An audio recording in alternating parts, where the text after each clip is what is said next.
भूत प्रेत चुड़ैल ये सभी अदृश्य ताकत हैं जो कभी कभी भी दिखती हैं, पर ये अक्सर अकेले में ही दिखते हैं। जब रात का अंधेरा हो और आदमी डरा हुआ हो तो चुड़ैल या भूत या फिर प्रेत उसे दिख जाते हैं।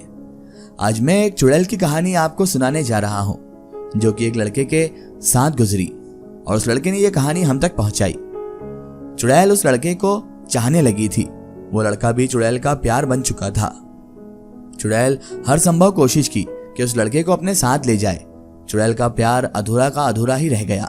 अगर समय रहते वो नहीं जान पाता तो उसकी मौत निश्चित थी। चलिए तो चुड़ैल के प्यार की कहानी शुरू की जाए। किसी गांव में एक लड़का रहा करता था। उसका नाम राकेश परदेसी था। राकेश बहुत ही तेज और खूबसूरत लड़का था। वो जिस गांव में रहता था उसी गांव की एक लड़की से वो प्यार करता था। लड़की भी ऐसी थी जो राकेश के अलावा किसी को भाव तक नहीं देती थी। वो भी सिर्फ और सिर्फ राकेश को बहुत ज्यादा चाहती थी। दोनों एक दूसरे से बहुत प्यार किया करते थे।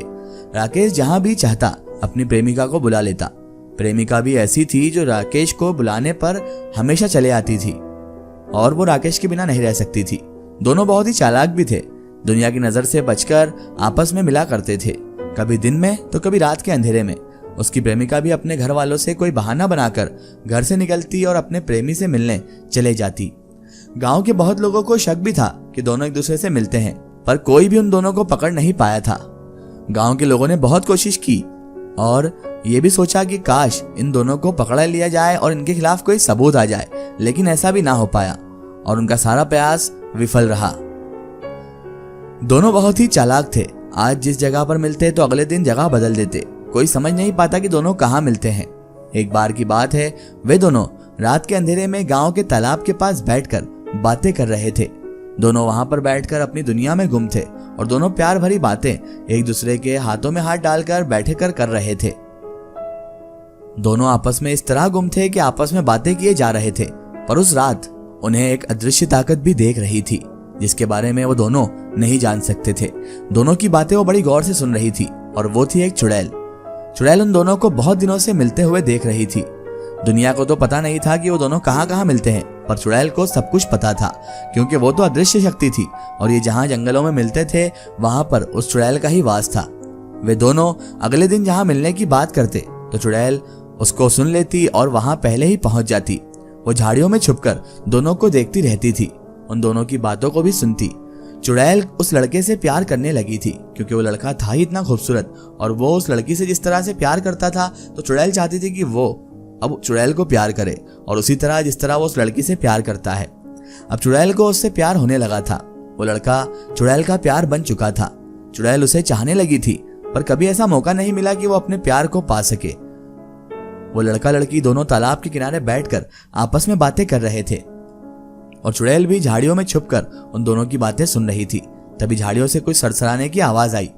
लड़की को लगा कि झाड़ियों में कुछ है, कोई है जो हमारी बातों को सुन रहा है। वो अपने प्रेमी से बोली कि जरा देखना झाड़ियों में कोई है क्या, यहाँ जरूर कोई है जो हमारी बातों को सुन रहा है। राकेश को भी लगा कि झाड़ियों में कोई है क्योंकि झाड़ियों की आवाज उसे भी आई थी और वो भी यही सोच रहा था कि अगर किसी ने देख लिया तो लेने के देने पड़ सकते हैं, इसलिए उसने सोचा कि जल्दी से जाकर देखा जाए। वो अपनी जगह से उठा और झाड़ियों की तरफ बढ़ गया। वहां जाकर देखा तो वहां कोई भी मौजूद नहीं था।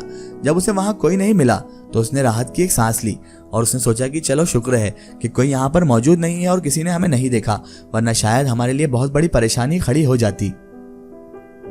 उसे डर भी था कि आज कहीं पकड़ा ना जाए, पर झाड़ियों में किसी का ना मिलना मतलब कि कोई नहीं है, उनका राज किसी को पता नहीं है। दोनों फिर से अपनी जगह पर बैठकर अपने प्यार की दुनिया में खो गए और बातें करने लगे। जब बात खत्म हुई तो राकेश बोला कि कल फिर हम दोनों यहीं पर मिलेंगे। जब आधी रात बीत जाएगी तो तुम यहाँ पर चले आना, मैं तुम्हारा यहाँ पर इंतजार करूंगा। और दोनों वहां से जुदा हो गए और अपने अपने घर चले गए। दोनों ने फिर से दोबारा मिलने का वादा करके अपने अपने घर जाने का फैसला किया। चुड़ैल उन दोनों को जाते हुए देखती रह गई थी, पर अब वो करे भी तो क्या करे। चुड़ैल राकेश को चाहती थी, किसी तरह राकेश को अपना बनाना चाह रही थी, पर कोई ऐसा मौका मिल ही नहीं रहा था कि चुड़ैल का प्यार पूरा हो जाए। पर वो जान चुकी थी कि राकेश कल रात फिर से यहीं पर अपनी प्रेमिका से मिलने वाला है। अब चुड़ैल भी कोई उपाय बनाने लगी। जब फिर से रात हुई तो राकेश जैसे कि अपनी प्रेमिका से बोला था, वो आधी रात के समय उसका इंतजार तालाब के पास करने लगा। तो वो सही समय पर तालाब के पास पहुंच गया। चुड़ैल भी झाड़ियों में छुपकर राकेश को देख रही थी, पर उस रात को उसकी प्रेमिका अपने घर में फंस गई। उसके घर में कोई मेहमान आ गया, जिस कारण को अपने घर से बाहर वो नहीं निकल पाई। राकेश तालाब के पास उसका इंतजार करने लगा।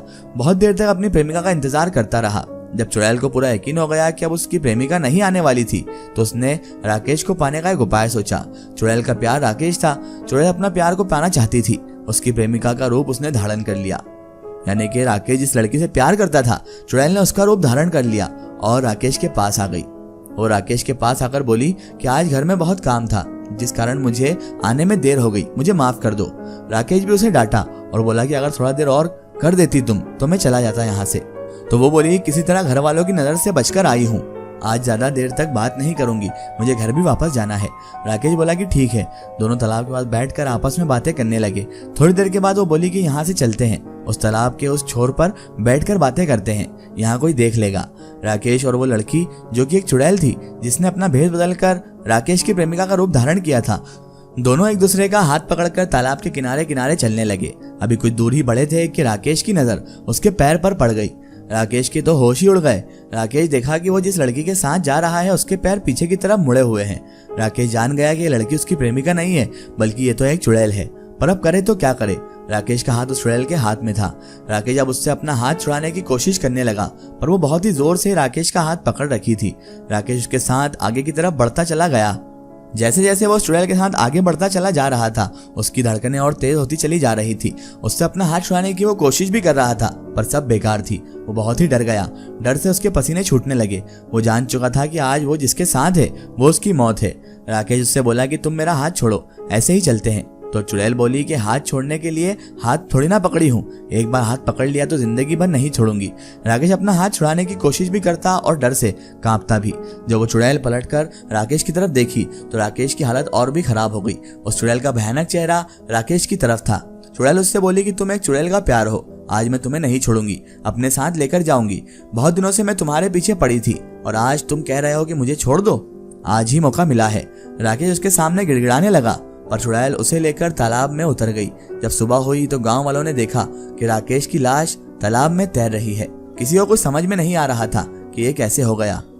जब ये बात उसकी प्रेमिका को पता चली तो वो भी सोची कि कल रात तो मैं उससे मिलने ही नहीं गई थी, जिस कारण राकेश ने खुद को तालाब में डुबोकर शायद से आत्महत्या कर ली है। ये राज राज ही रह गया। कोई नहीं जान पाया कि राकेश एक चुड़ैल का प्यार बन चुका था और चुड़ैल के प्यार ने राकेश की जान ली थी। लेकिन उसकी प्रेमिका को भी नहीं पता था कि उसका राकेश किस वजह से मरा है, ना ही उसने जानने की कोशिश की, क्योंकि अगर वो जानने की कोशिश करती तो उनका राज भी पर्दाफाश हो जाता और सबको मालूम पड़ जाता कि ये दोनों हकीकत में एक दूसरे को चाहते थे और रोज मिलते थे। इसलिए उसकी प्रेमिका ने भी कुछ नहीं किया और उसने फिर दूसरी जगह शादी कर ली। लेकिन बेचारा राकेश उस समुंदर में एक गुमनाम कहानी के साथ डूब गया और अपनी दुनिया से चला गया।